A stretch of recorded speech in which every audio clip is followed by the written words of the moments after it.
Here we are out on the Dharma Trail. Somewhere between Cheyenne and Laramie. I wonder if we can get this herd back to the corral by nightfall.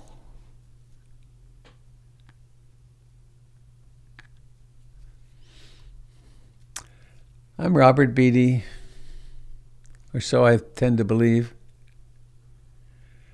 I'm coming to you from Portland, Oregon. This is a broadcast of the Portland Insight Meditation Community. And we're committed to a remarkable undertaking, to waking up, to remembering that which we really are. It's a pretty rare thing to set out on this journey. It's an even rarer thing to persist.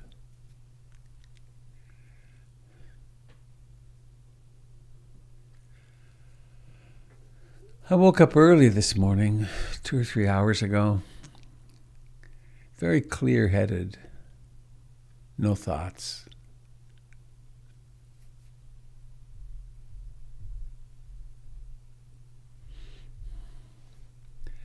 And it was really apparent that the single most important thing in my life is to remember to remember. The events come and go. They just flash into being and then disappear.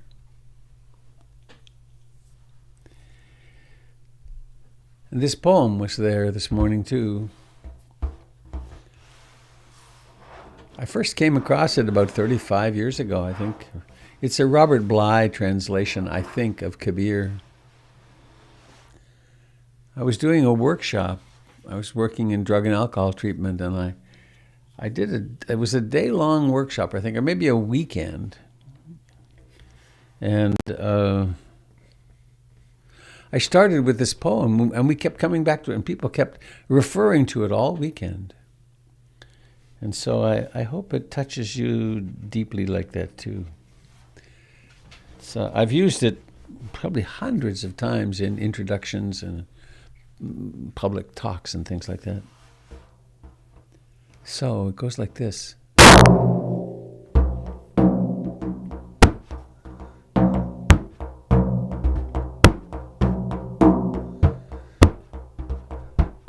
The small ruby that everyone wants has fallen out in the road. The small ruby that everyone wants has fallen out in the road. Some people say it lies to the east of us. Others say to the west of us. Some say in primitive earth rocks, and still others say in deep waters. Kabir's instinct told him that it was inside, and what it was worth. So he wrapped it carefully in his heart cloth. The small ruby that everyone wants has fallen out in the road. Some people say it lies in money, power, beauty, revolution, youth, children, success, getting one's own way, marriage, divorce. Some say it lies to the east of us. Others say to the west of us. Some say it's in jewels, primitive earth rocks. Some say in deep waters. Kabir's instinct told him it was inside and what it was worth. So he wrapped it carefully in his heart cloth.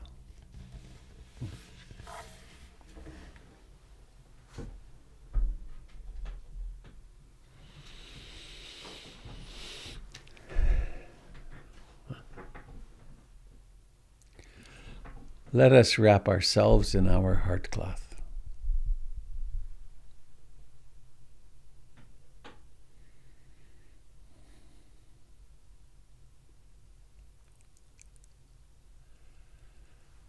There are any number of teachings, any number of strategies for awakening.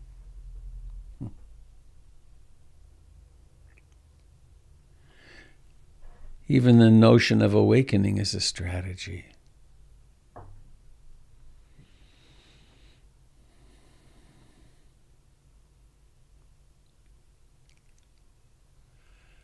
Let us remember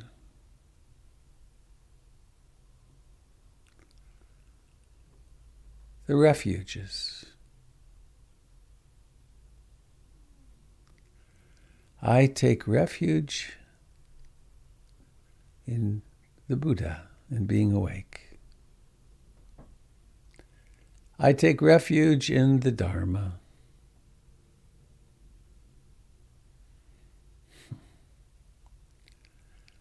I take refuge in the Sangha.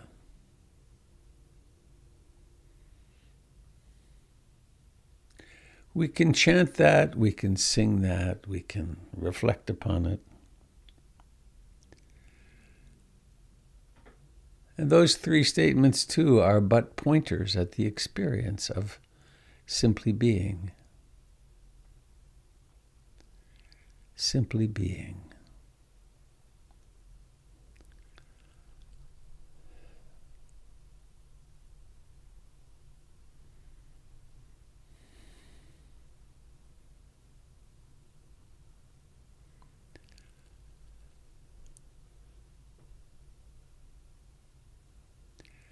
There is a body sitting here, or at least so it seems. There's a great mass of sensations.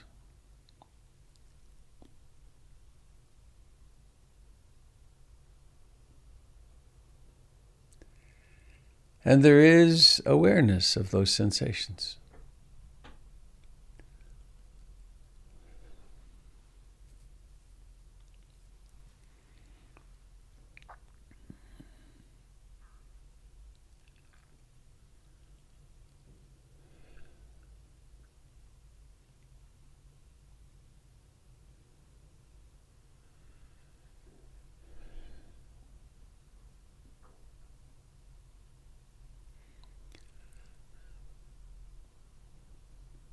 Ever since the first moment when your mother could no longer breathe for you, this body's been breathing.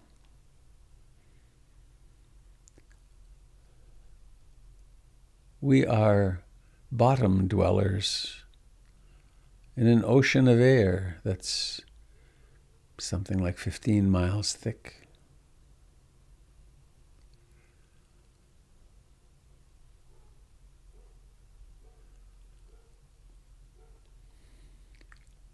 We can use this breathing as a home base.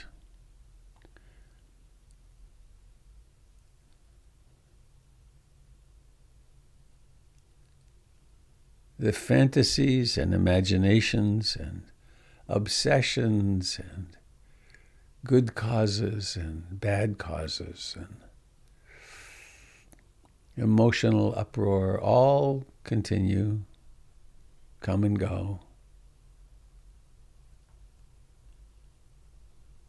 But finally, it's possible to know them for what they are.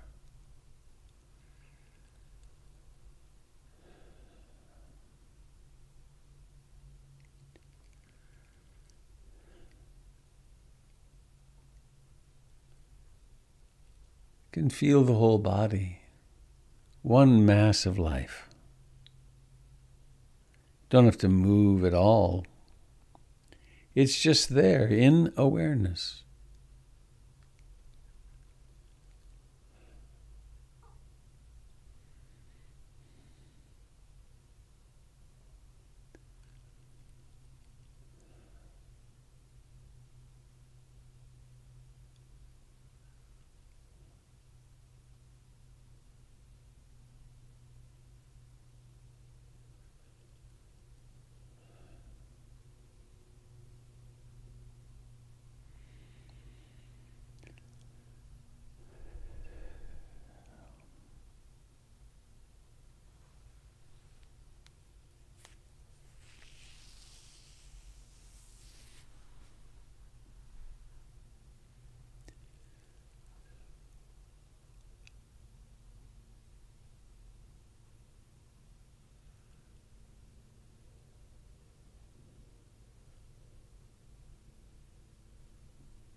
time and again,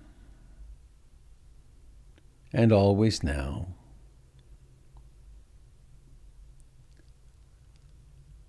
We wake up, it wakes up. There is waking up. In the midst of the trance, in the midst of some story,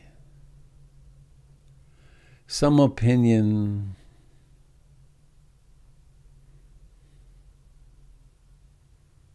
some obsession, some emotion. And then there's just this presence.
Sometimes it's helpful to emphasize concentration with breathing.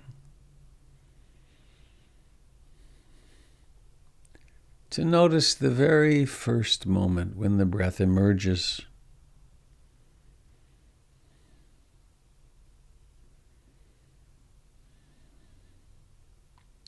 To notice how it rises to fullness. How it declines, how it disappears. How sometimes there's a pause during which one can inhabit the hands, the life of the hands, perhaps, or simply know awareness is present. And then present with the beginning of the next breath.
the mind might be quite busy.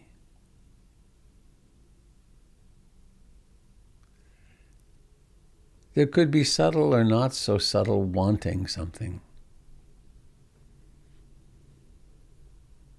We can even notice the wanting more concentration, or wanting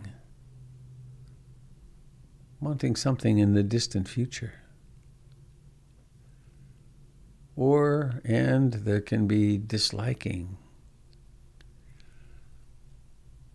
aversion, hatred,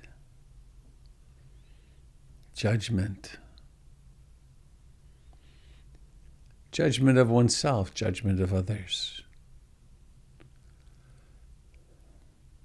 Restlessness, agitation, worry, sloth and torpor, sleepy dullness, doubt.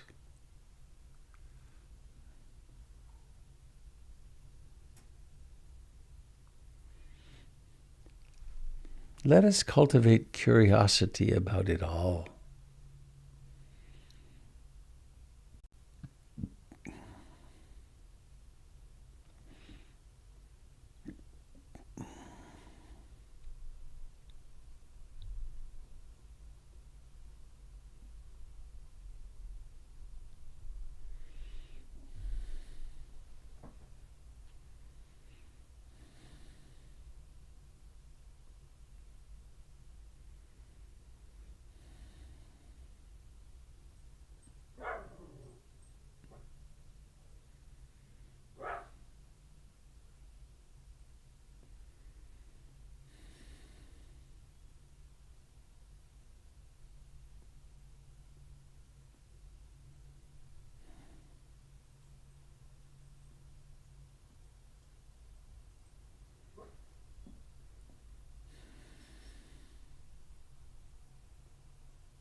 Sometimes the mind will get nice and quiet.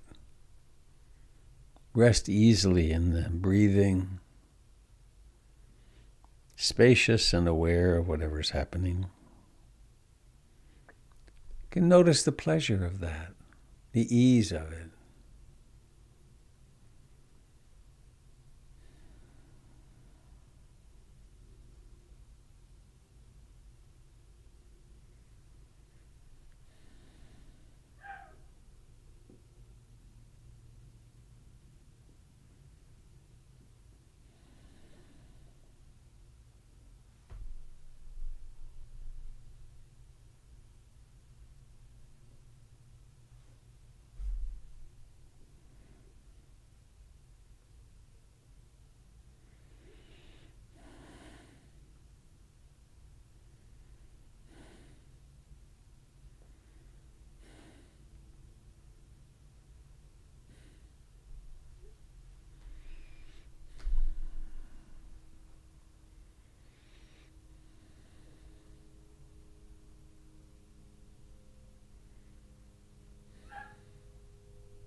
Sounds come and disappear.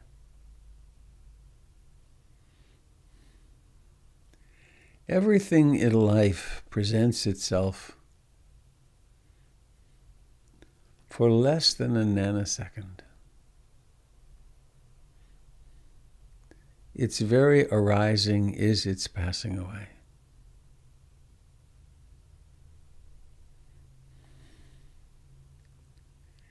Any holding, any resisting,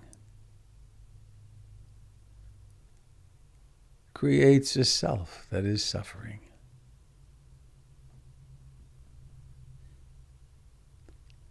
And so we rest into the aliveness of this moment, this breath, this thought, this wandering mind.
what is it that you really have in this moment?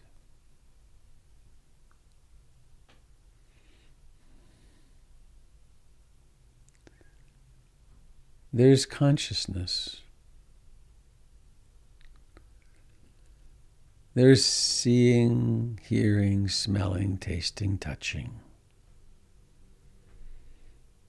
And there is the content of mind, the past and future. There are all of these phenomena that occur in awareness.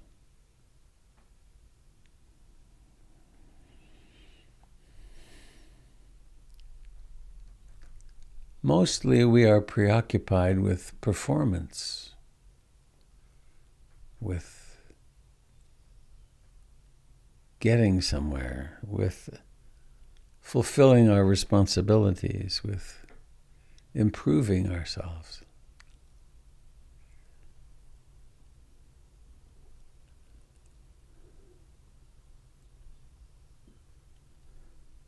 This is a radical path of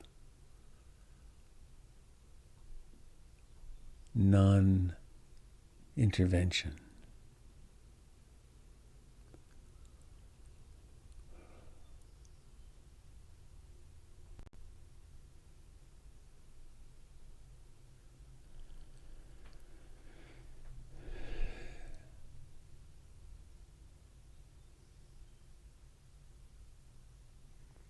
Aware of each breathing in,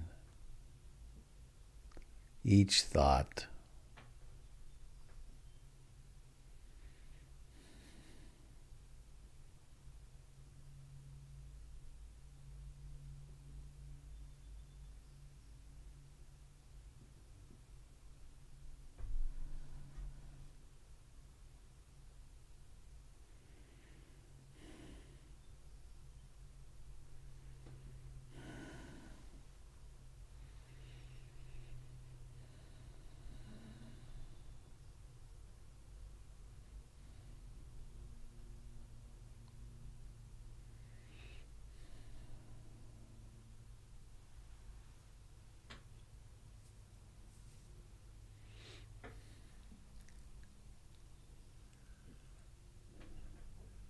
beneath and before all of our separateness, there is love, metta. There is compassion, karuna.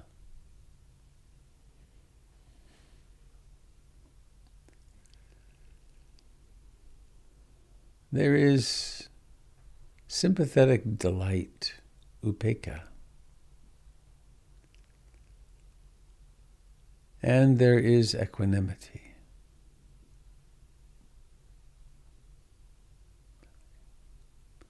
Mudita is sympathetic delight.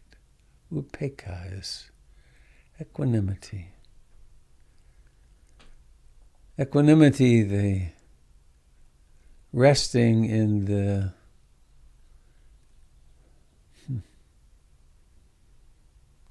absolute perfection of all things.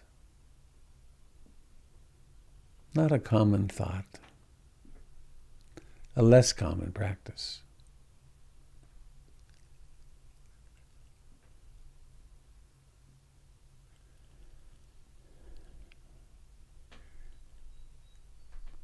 Perhaps cultivating the thought, I aspire to love and accept myself. This that I take as myself, exactly as I am in this moment.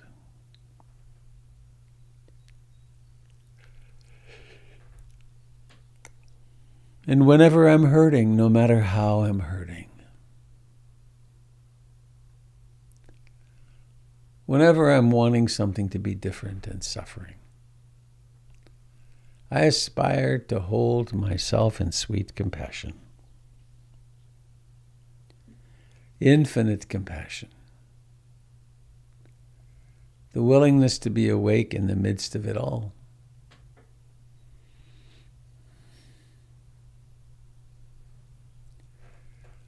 when I encounter someone else who's experiencing success or happiness or delight, or things are going in their direction, I aspire to take delight in their happiness, in their success, recognizing that their success is my success.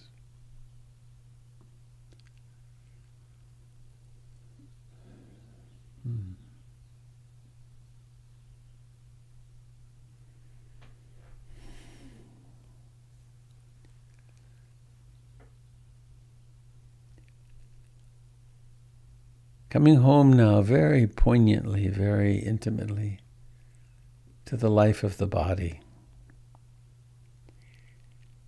All the way from the feet, the toes,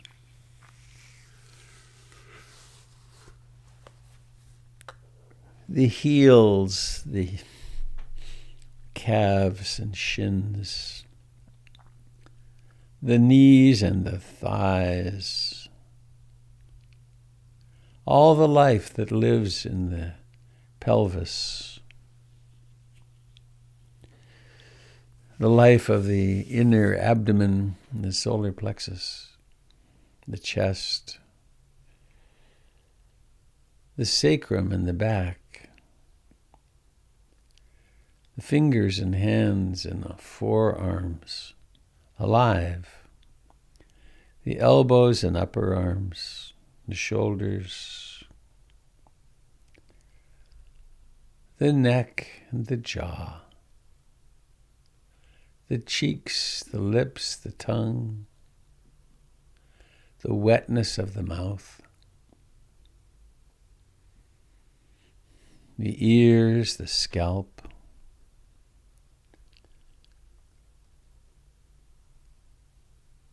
the eyes, the forehead.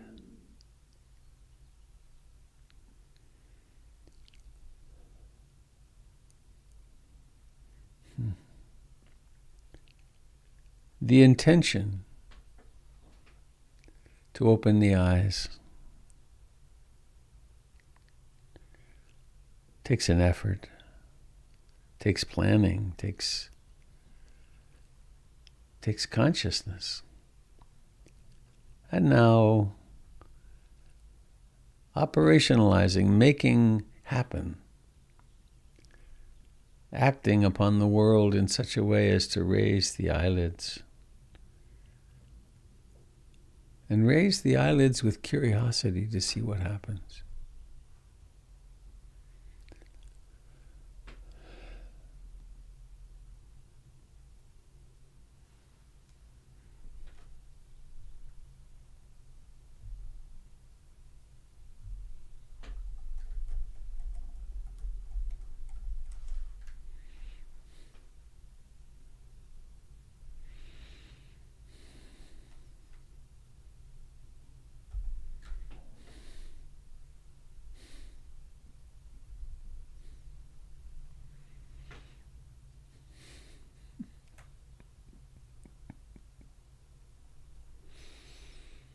So,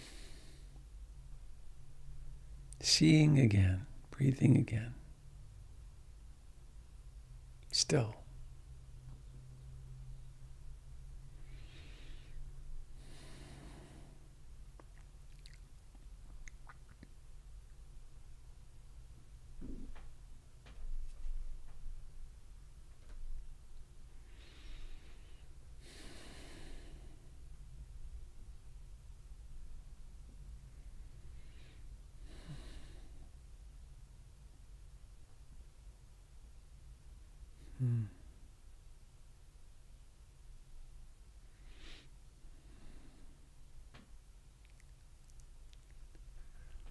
This mind is pretty darn quiet this morning. But there's one thing that came up earlier, an hour or so ago, that I thought I wanted to say, which is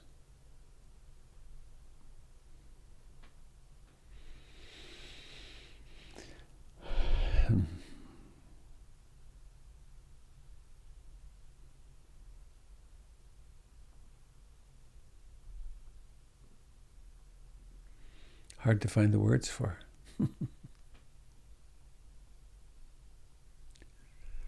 I guess it's this, that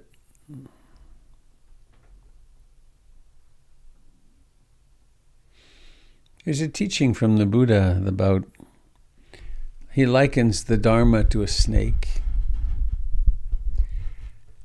And if you pick up a snake badly, it bites you. It may be fatal. If you pick up a snake skillfully, it may provide you with venom that can cure disease. And so it seemed so important this morning as I was observing this mind, that the ultimate importance of this training is for purifying this mind, for observing greed, hatred, and ignorance in this mind. Because from this mind, from this conditioning, comes every action.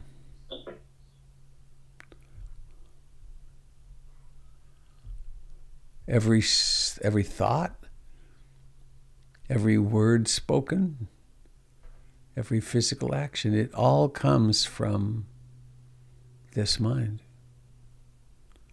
And this mind has powerful roots of greed, hatred, and delusion. Powerful. They like to take things that take things that might even look very wholesome and very even kind, and then they get warped into how I want it.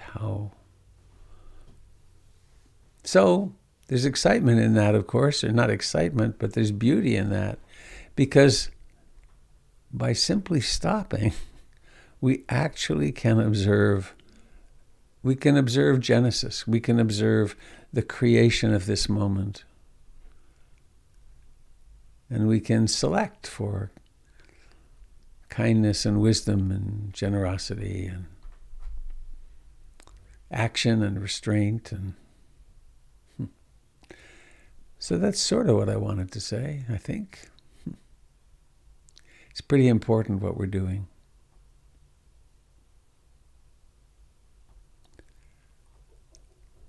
I'm finding myself pulled more and more. The gravity of my inwardness is picking up.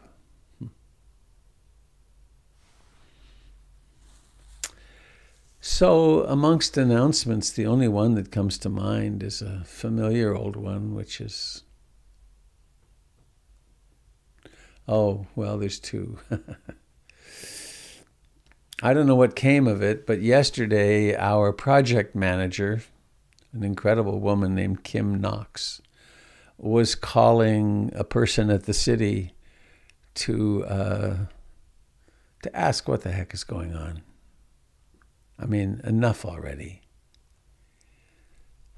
That we keep getting stalled over picayune details. So I'm hoping that soon I will have.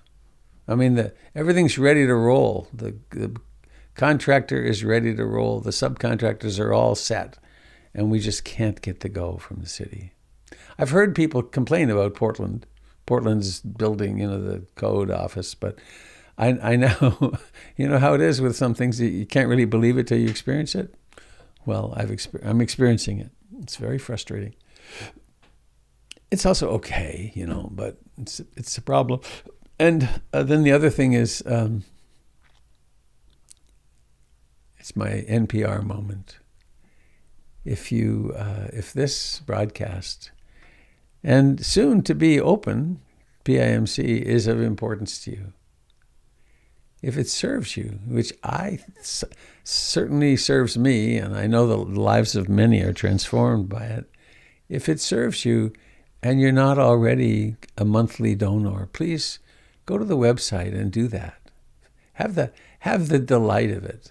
There's a saying, Marshall Rose, I won't look it up now, but Marshall Rosenberg, when I went to a conference he was teaching at, there was a card, and on one side was kind of a long-winded, don't fulfill my request unless, and then there was some very good information. But then the backside had it, the summary was, please fulfill my request only if you can do it with the delight of a small child feeding a hungry duck. So I would encourage you to practice generosity anywhere you can in your life. It's so important and helpful and fun. But also consider PIMC. And I don't think of saying this often enough.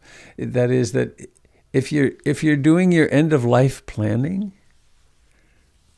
consider remembering PIMC. No, oh no, he's going to talk about that again. Please raise your hand if you have a living will, a healthcare directive. There's a lot of people who don't. Why not? Your loved ones would really like it if you'd get that in place. When you're there unconscious and your children or friend or whatever has to make the decision, do we unplug this machine or not? Will we give her tube feeding? They're really easy to fill out. I found it's totally simple. It was very clear what I wanted. But that you can get them, you can download it. So I encourage you to do that.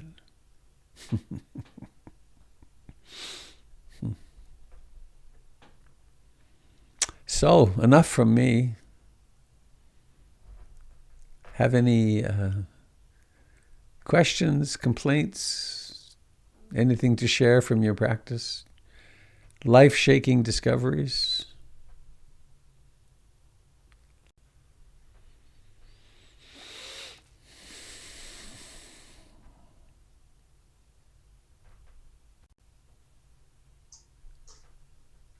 It's Denise. Good morning. Hello, Denise. Where are you?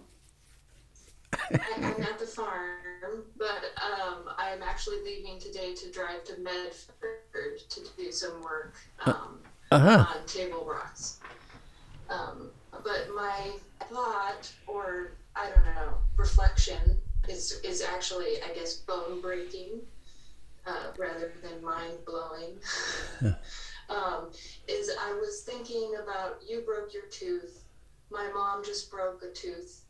And when I look at the dead animals when out in the field, I watch the vultures eat the animals, and I always look at their skulls and I look at their teeth to see how old they were, and just reflect on, like, I don't know, the bones inside of our face, they're just these tiny, they're like sponges. And it just, the decay becomes so clear. But then I don't know, like thinking about you guys and thinking about dead sheep, and it felt kind of impersonal and mean almost. But at the same time, like my heart just was like, your teeth are falling out of your head because you've been alive for so long. Well put. Yeah. I think this meditation stuff is getting to you.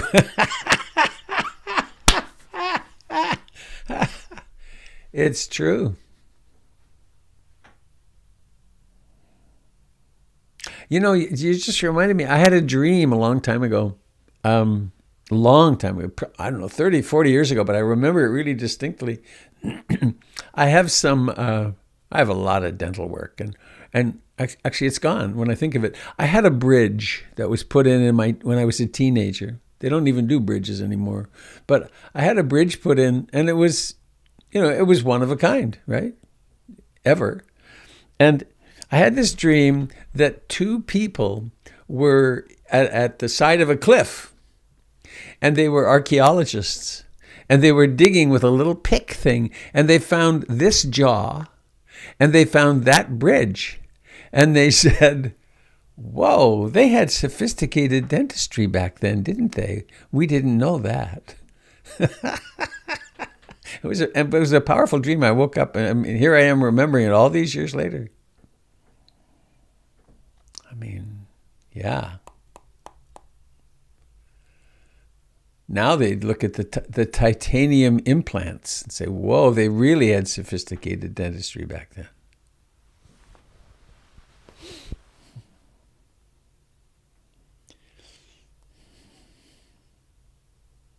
Thanks, Denise.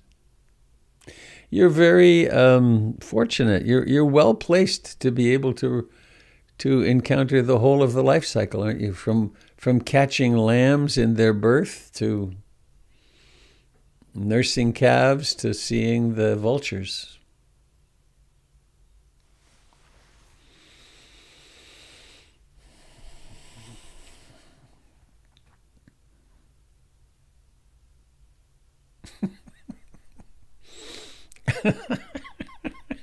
Oh dear. I should bite my tongue, but I'm not going to. It's like what's happening in the Capitol this morning. The vultures are swooping around.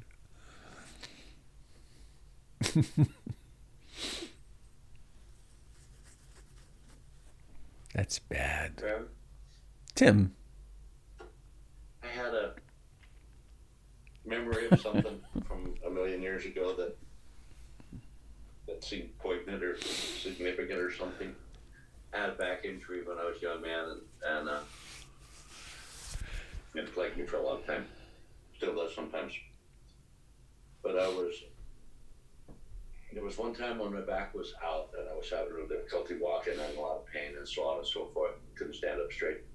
And it's just so long ago, I don't even remember exactly where I was. I was waiting for a bus. Sitting on a bench waiting for a bus.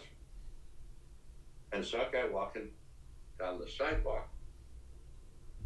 An older guy. And he was walking just like me. And I recognized, well, this guy got a lower back injury in somewhere in the first, like 4, 5, 6 lumbar. And he had a right leg. He got down too. And I realized that, a couple of years ago, if I had seen that guy, I just would have not. I wouldn't have thought anything. I would have thought there's no man that has a heart that walking. I wouldn't have felt it the way I did. I just felt this connection with him. This guy, that's me, I recognized him. Just like me. And I wouldn't have. Yeah. I don't think I would have. Maybe never. Without that experience. Are you familiar with the Tonglen practice, the taking and sending practice? I need to get more familiar with it. I have the basic rough out concepts of it, but I need to go a little deeper. And it occurs to me that I'd like to practice that. It's a very beautiful practice. I had really ugly nightmares about a couple of nights ago about people in India and Africa and Central America whose COVID experience is getting uglier and uglier, and then the northern area is just becoming lighter and lighter. Yeah. And I woke up from that thinking, I don't know what the hell to do with this. Maybe I need to learn this Tonglen thing. Yeah. But I can't interrupt you. Go ahead and help me.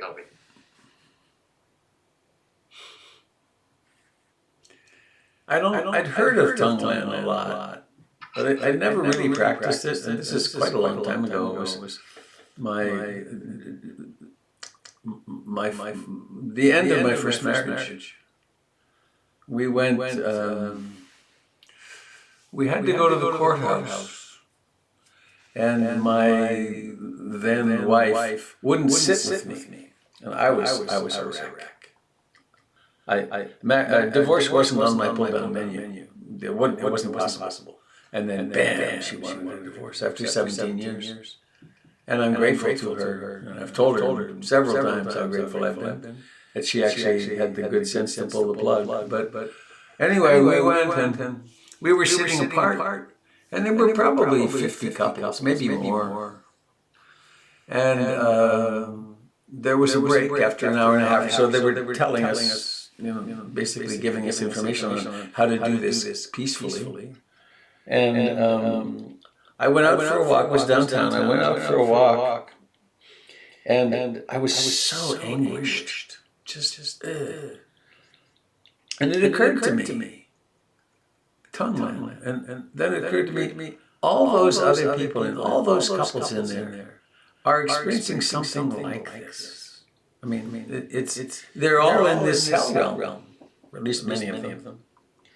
And so I remembered the little instruction I'd had, and I imagined, and this is a crucial piece in the teaching, I imagined that this was the heart of the Buddha. It's not Robert's heart. It's the great heart of the universe. It's the heart of the Great Mother, the Divine Mother. And so I imagined kind of reaching out to all those people in that room. And the Tibetan practices, one imagines that the suffering comes from them, and it comes like a coil of black smoke, and it comes into the heart, and then it gets converted into love and compassion and goes back out to everybody. And I mean, on the surface, it can sound kind of hokey, I mean, big deal. The heart of the, what do you mean the heart of the Divine Mother? Give me a break. But something happened in which it shifted from being my suffering and I'm the person suffering this horror of this divorce that I don't want into, oh, there are many of us. And then I expanded the field, and there were all the people in all those other cities in the United States that were doing that same thing. Thousands, tens of thousands of people were facing the end of their marriage.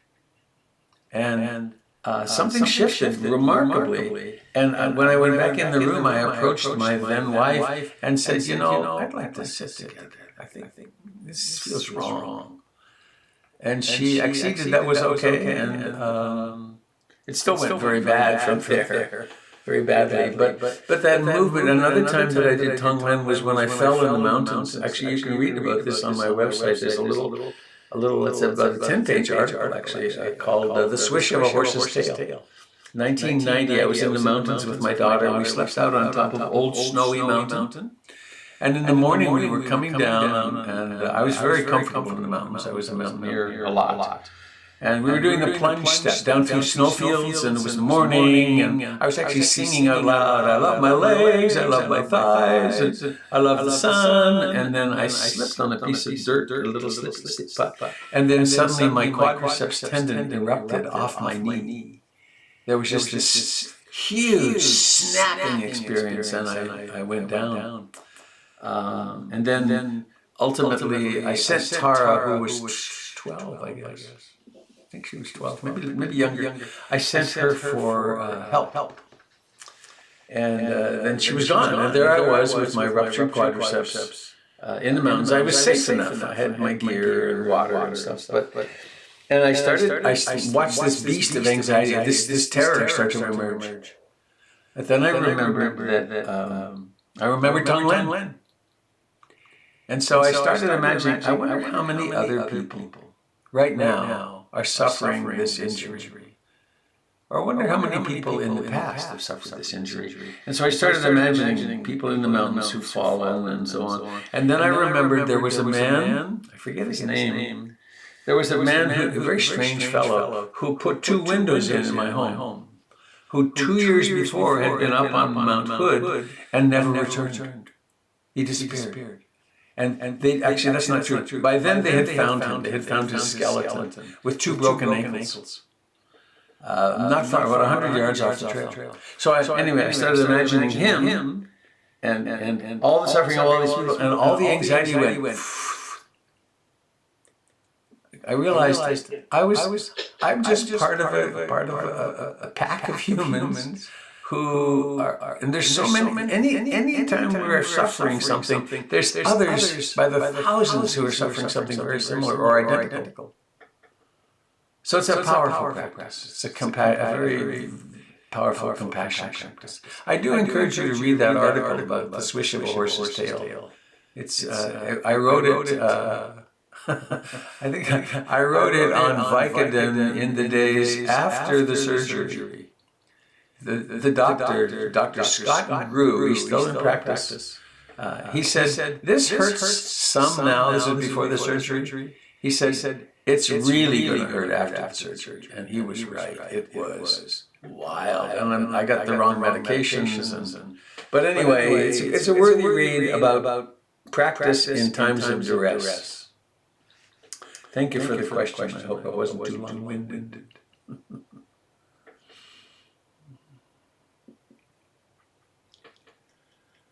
We will have opportunities to practice such things. One of the practices early on with the injury and on the mountain and so on, I found this place of great bliss was probably partially shock. But after the surgery, 2 o'clock, 3 o'clock in the morning, I would wake up and I'd taken all the medication I could take, I was allowed to take. And the pain was still awful. And I discovered that the only practice I could do that worked was, so this is suffering humanity.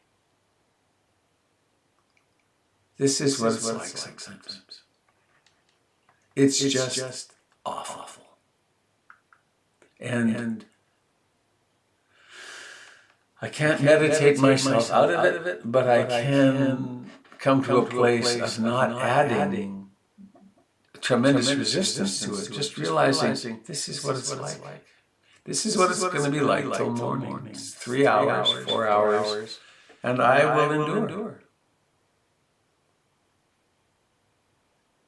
I will probably have a chance to practice that again.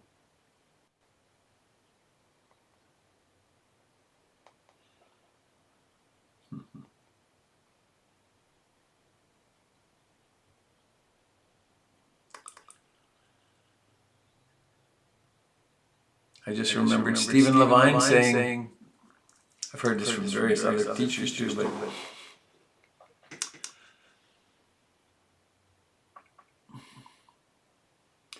to decide in some time of great crisis, like on your deathbed, I need to learn how to meditate.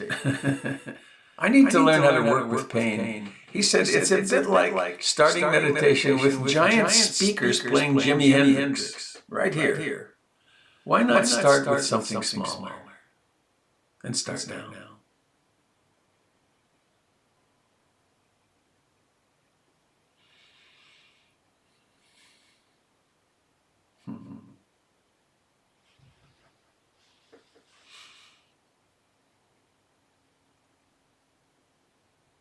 So anybody else have anything you'd like to throw into the mix this morning before we head off into our mindful day?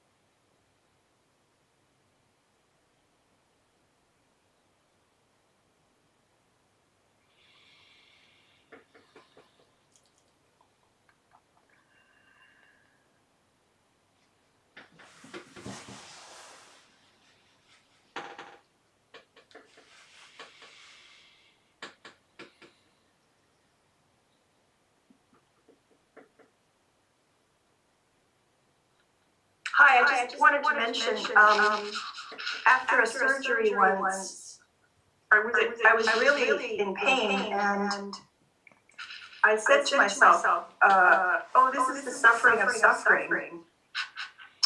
And I experienced this amazing kindness of a care aide holding a bowl I could throw out into.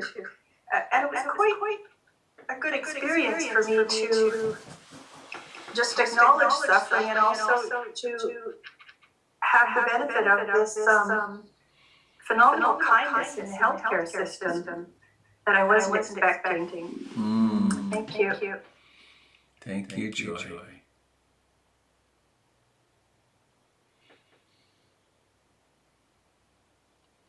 You know, that's my memory. Went back a year and a half ago or so when I had my brain surgery. So many people cared for me. Family, the nurses, the doctors, the trash ladies. I noticed there were so many people. So many people were taking care of me in that room. And kindly, mostly. Some unconscious, but mostly kind.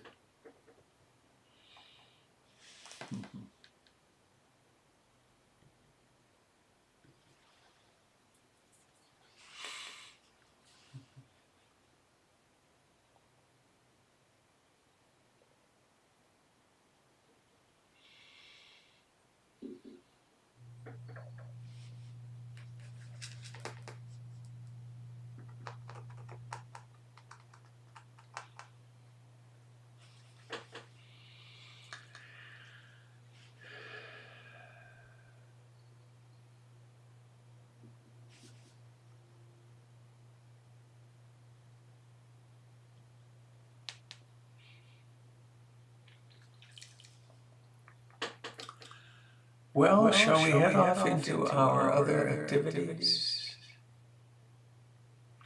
Anyone sitting with something that you'd really like to share, but you're hesitant?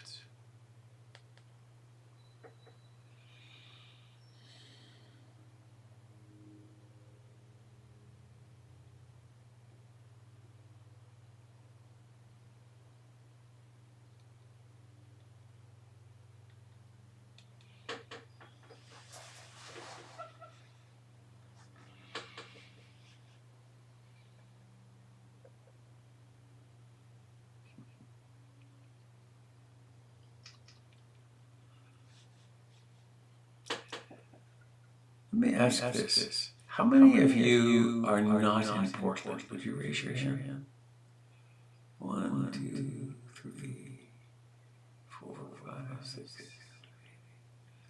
Yeah. Oh, there's Sandra over there. Hi, Sandra.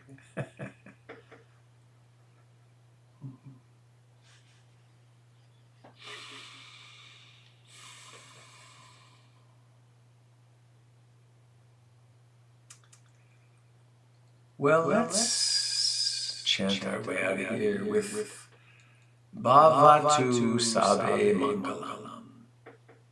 Sadhu, sadhu, sadhu. 3 times. Bhavatu Sabe Mangalam means may all beings receive all blessings. May all beings have exactly what they need for their well-being and their awakening. Bhavatu. Please unmute yourselves if you want. Bhavatu Sabe Mangalam. Bhavatu Sabe Mangalam. Bhavatu Sabe Mangalam. Sadhu, sadhu, sadhu.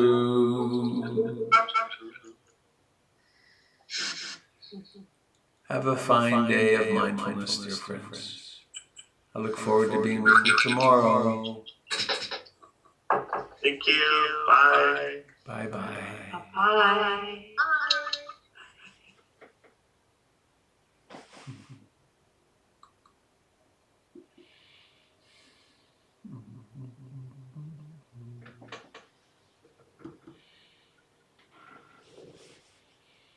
Goodbye, Neil. Take care.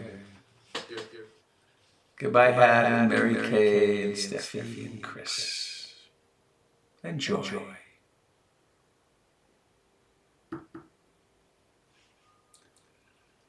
Goodbye, dear friends.